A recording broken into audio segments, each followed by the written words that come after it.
La jalousie, c'est un sentiment qui a toujours existé. En fait, c'est un sentiment qui date depuis la nuit des temps. Même d'après la Bible, on voit ça, on voit l'exemple de Joseph et ses frères en fait. Donc la jalousie fraternelle, dans la majeure partie du cas, on la retrouve dans plusieurs familles. Mais comment déceler cette jalousie et comment remédier à cette situation, nous en tant que parents? Hello la famille, bienvenue sur ma chaîne Défi des parents. Moi c'est Blandine Jokwa, je suis mariée, maman de 4 enfants, passionnée par la parentalité. En fait, sur cette chaîne, nous parlons de toutes les thématiques qui ont un rapport avec la parentalité, l'éducation, la santé, le bien-être, les finances, même en famille, quoi.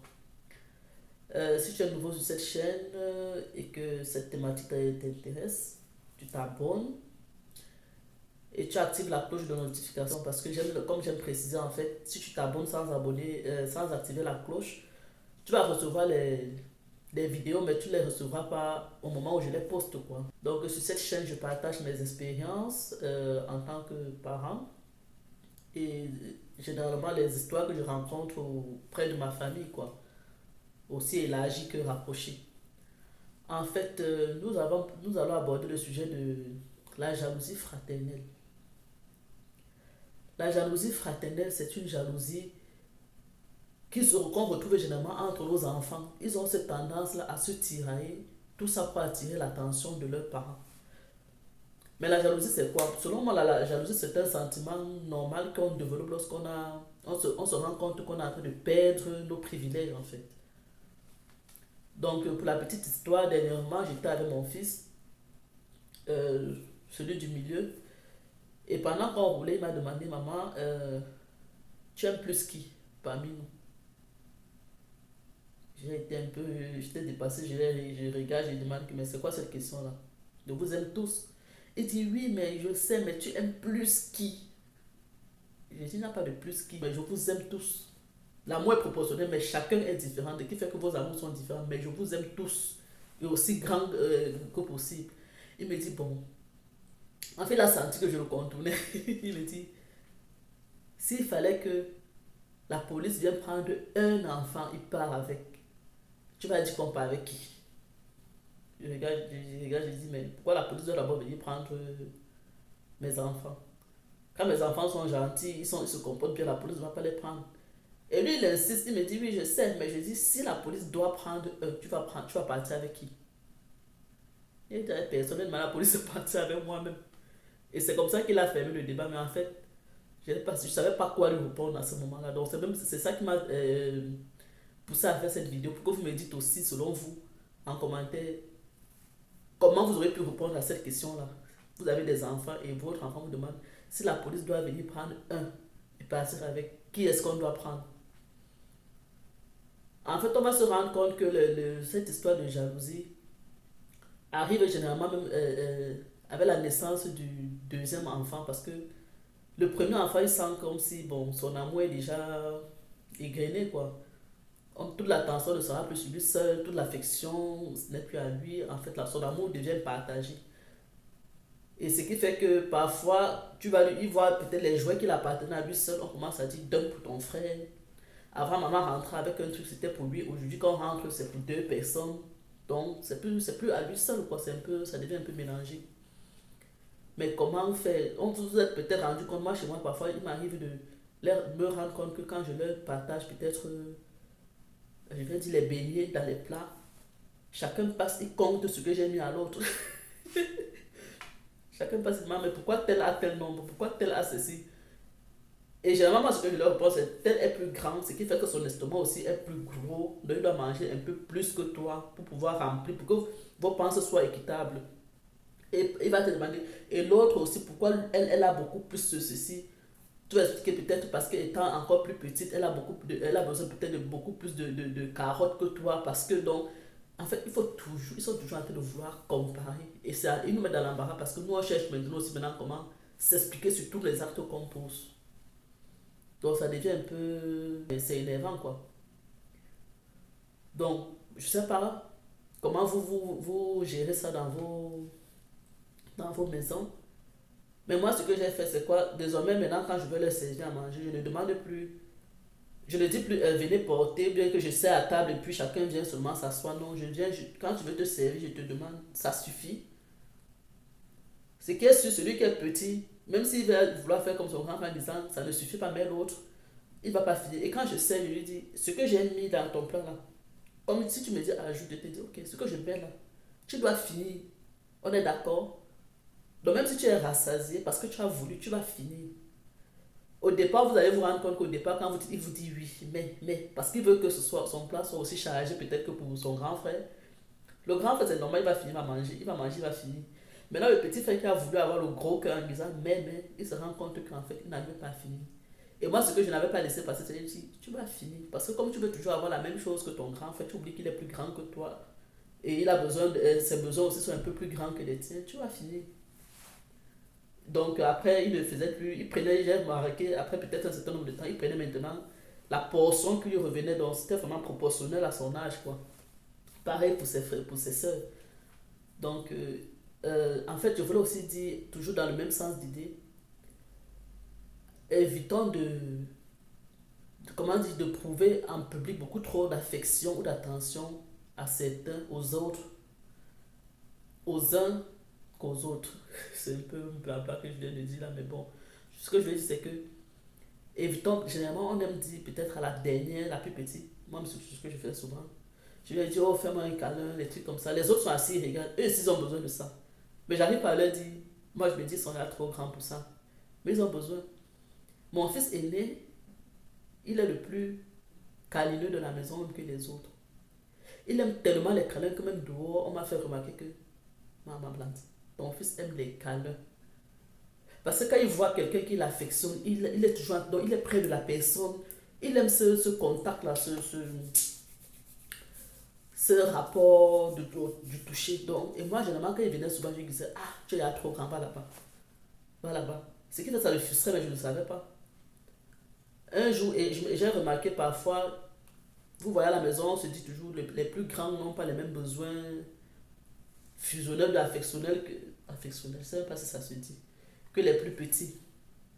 Donc, généralement, on leur dit, non, toi, tu n'as plus besoin de ça, laisse ça pour tel, maintenant, c'est tel et tout.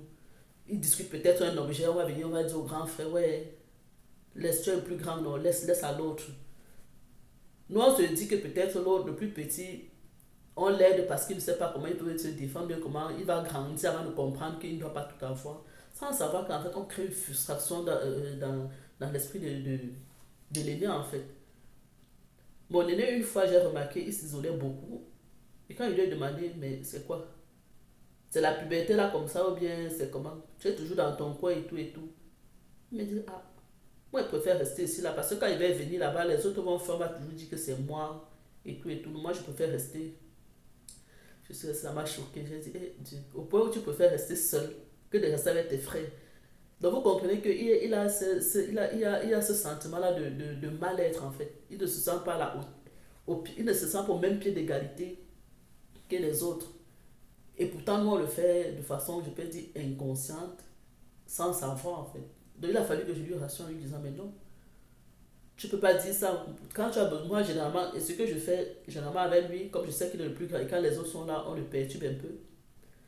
J'organise souvent les rendez-vous avec lui. Je lui dis, bon, vendredi, on va faire une activité juste tous les deux. Juste, comment dire, pour passer à avoir ma part de temps avec lui, pour pouvoir tisser aussi pour nous et c'est par moment, parmi ces temps qu'on passe à qui me raconte aussi certaines choses, peut dire un peu intimes ou personnelles.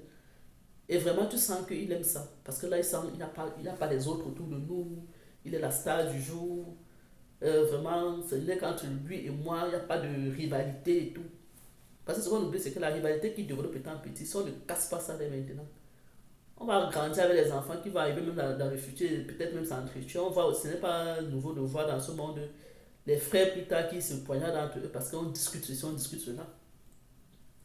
Donc si déjà étant à la base, on ne leur montre pas que le cœur de maman, en fait ce qu'ils ont peur c'est quoi? Si maman aime l'autre, elle va m'aimer moins.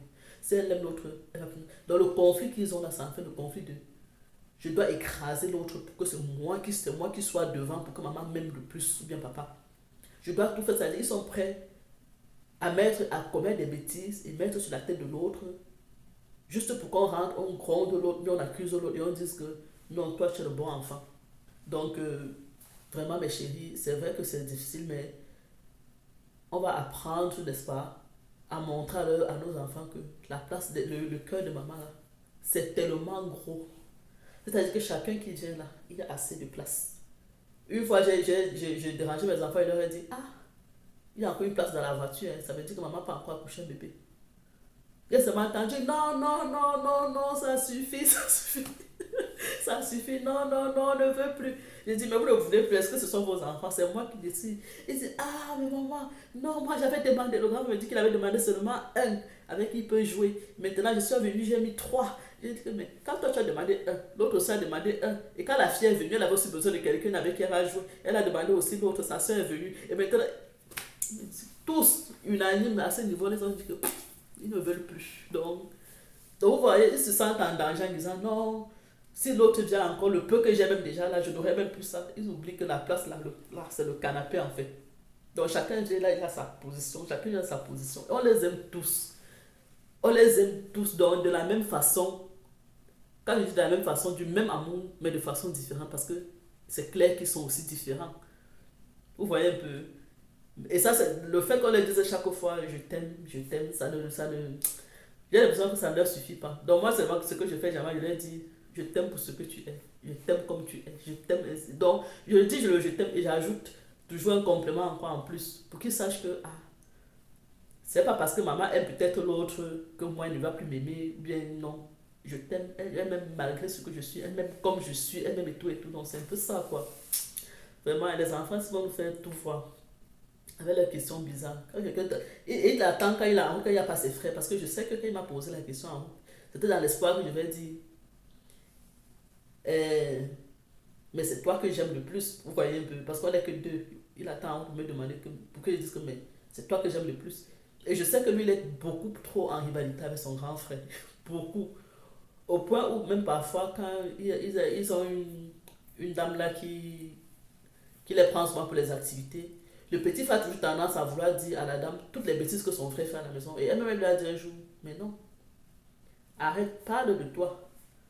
Ne me parle plus de ton frère. Tu es toujours en train de dire, tel, il a fait ceci, on a grandi, il a fait cela. Donc, vous voyez, donc c'est au point où il veut que les autres voient qu'en fait, c'est lui le bon enfant et l'autre le mauvais enfant. Vous voyez un peu, donc il faut qu'il raconte toutes les bêtises de l'autre. Mais il lui dit, mais toi-même, et lui, il a fait tes bêtises. Et toi, qu'est-ce que tu as fait? Raconte-nous aussi tes bêtises. Et dès qu'on lui dit, raconte tes bêtises, il se tait. Il n'a plus de bêtises à dire, et pourtant, lui aussi fait des bêtises. Vous voyez un peu, donc ça arrive au point où ça commence à faire un peu comme le commérage, juste parce qu'il faut salir l'autre. Donc c'est maintenant que quand ils sont petits là, il faut casser ça au plus rapidement, parce que s'ils grandissent, ça s'installe là. C'est nous les parents là qui avons tout perdu. Là, nous sommes passés à côté. La famille, c'est comme ça qu'ils vont se déchirer plus tard, quoi. Donc, c'était un peu ce que j'avais à vous dire pour cette petite vidéo. J'espère que, comme d'habitude, elle vous parle. Et comme je disais, qu'aurez-vous répondu à votre enfant si vous demandez lequel de vos enfants vous aimez le plus? Ou alors, comme l'autre a fait, en insistant, si la police vient, il doit prendre un enfant. Qui voudras-tu que ils partent avec? Les enfants, là, ils développent les niveaux tous les jours. Ah, ils sont, en fait, ils sont trop intelligents. Mais on va faire comment? Nous-mêmes, on est passé par là. Donc, on va aussi démontrer que nous, parents, là, on réfléchit plus que eux. Non, nous-mêmes, là, on travaille nos cerveaux en même temps. La technologie, là, c'est pour tout le monde, ou bien? Donc, je vais pas être longue, mes amours. On va se prendre à la prochaine, comme d'habitude. On like, on commente, on partage et on s'abonne. Ciao!